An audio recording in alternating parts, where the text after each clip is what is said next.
It is the SMT Media Network with an NBA topic here for you today.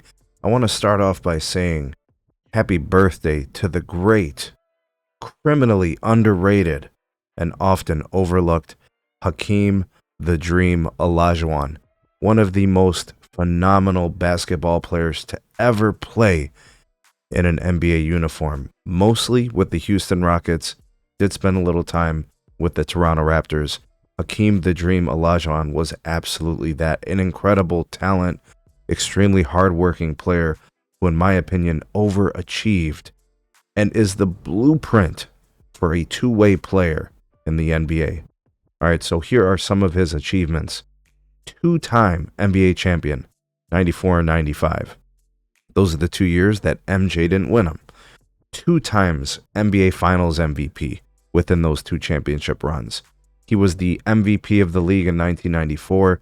He was also a 12-time NBA All-Star, 6-time All-NBA First Team, 3-time All-NBA Second Team, 3-time All-NBA Third Team, 2-time NBA Defensive Player of the Year, 1993 and 94, 5-time NBA All-Defensive First Team, 4-time NBA All-Defensive Second Team. He was NBA All-Rookie First Team, 2-time NBA Rebounding Leader, 3-time NBA Blocks Leader, had his number retired by his famous Houston Rockets. He was an incredible center, one of the best to ever play in the game, averaging almost 22 points a game for a career, averaging over 11 rebounds a game for a career, averaging over 3 blocks a game for a career. He's in the Basketball Hall of Fame. He's in the FIBA Hall of Fame. He's a gold medalist in the Olympics, men's basketball. He is one of the most criminally underrated and overlooked superstars to ever play in the NBA.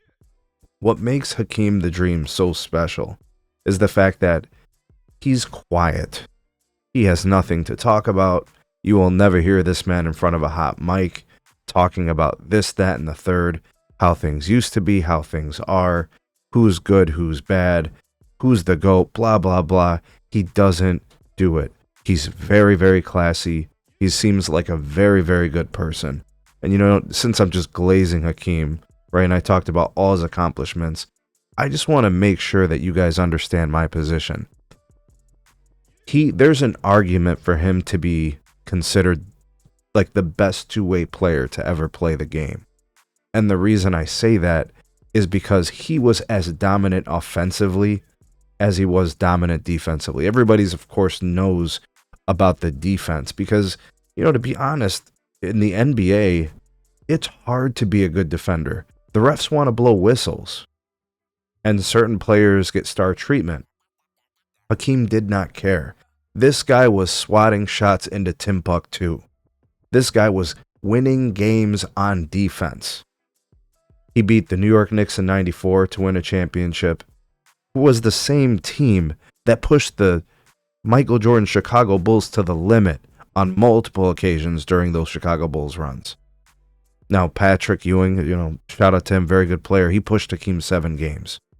And that was a very, very, very close series. But when he played Shaq in the NBA Finals, Hakeem swept him. And Shaq was in his physical prime. And Hakeem made him look silly. I mean, they ragdolled the Orlando Magic, who had prime Penny Hardaway, prime Nick Anderson, prime Scott Skiles, prime Dennis Scott. The team was stacked. And one of the things that Hakeem never had the luck was actually having all-star caliber teammates or Hall of Fame teammates. Until he got Clyde the Glide Drexler, you know, Hakeem didn't have much support. If you look at that run that they had, the year actually, I think it was the year before Clyde got there, that was one of the most phenomenal playoff runs in the history of the league.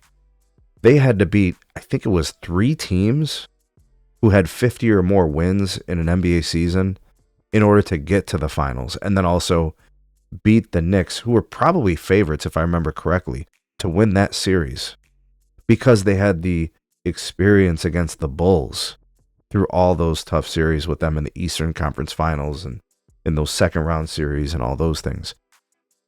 Hakeem was one of the most incredible talents and players I've ever seen. And this guy didn't even pick up a basketball until he was 15 years old in high school. He was a goalkeeper, as a soccer player, but he's class personified. He has the statistics to tout as one of the greats. You never hear a mention in top 10s. Why? I just could not tell you. Should Magic Johnson be viewed as an all-time great? Absolutely. Is he better? Is he more of a great than Hakeem the Dream Olajuwon? Hell no. There's several players who are great and several players who deserve considerations as a top 10, top 20 player. Hakeem never comes up in these conversations. You hear people talking about putting Kevin Durant in top 20 conversations. How the hell are you going to put Kevin Durant in those conversations when you got guys like Hakeem the Dream Olajuwon, who carried limited talent teams to 2 championships and was so dominant on both sides of the ball? You tell me this. If he ain't great, then why did Kobe Bean Bryant study him and his footwork? And why did Michael Jordan say the only person I fear is Hakeem Olajuwon? Why did those guys say that? Why did Hakeem sweep Shaq, who was supposedly the most dominant force the NBA had ever seen? He swept his ass. So I leave you with this. If he doesn't belong in the top 10 greats of all time, I don't think you know basketball.